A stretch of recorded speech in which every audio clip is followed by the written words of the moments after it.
even Nicolas Cage cannot escape the universal laws of fluid mechanics. In Walt Disney's National Treasure 2, Book of Secrets, our savant hero uses Bernoulli's equations as well as the principle of continuity to escape certain doom.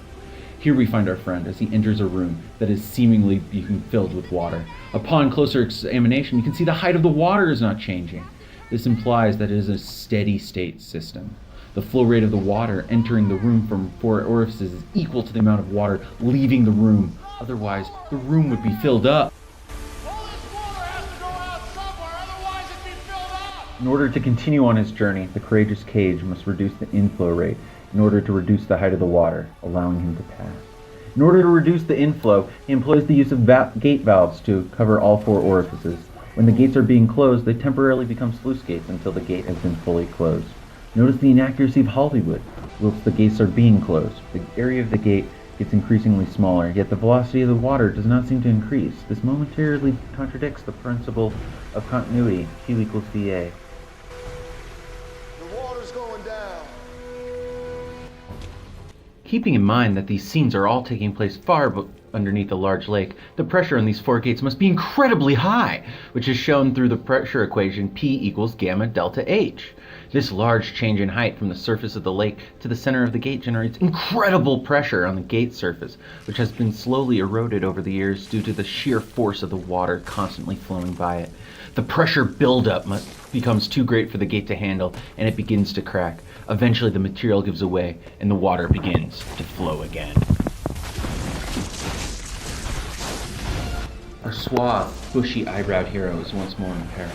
He is stuck inside of a large enclosed room with a large inflow of water. For our purposes, a large Q in value.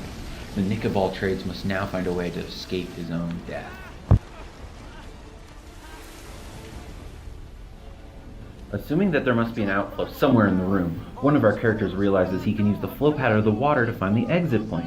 He drops a dollar bill into the water, which then follows the flow pattern, as predicted, to the room where the water is able to drain. This is similar to the lab demonstration in class where we dropped a plastic cap into the wear machine to observe the flow pattern and prove that there was backflow. It's under us right here! Once inside of the smaller room, our sweet Nicholas uses his knowledge of fluid mechanics to realize that he must again establish a steady state system in order to drain the room and save everyone's lives. Too fast! Let's get that door open so we don't all drown! He must set the Q out value equal to the Q in value in order to keep the water from rising. Notice that when the door is first opened, the water height is only up to the group's knees. The flow going out of the room is a wear flow, which is relying on the height of the water as seen in the equation Q wear equals CLH to the 3/2. Because the height of the water is so small at this point, our characters are able to remain standing in the room as the water flows past them.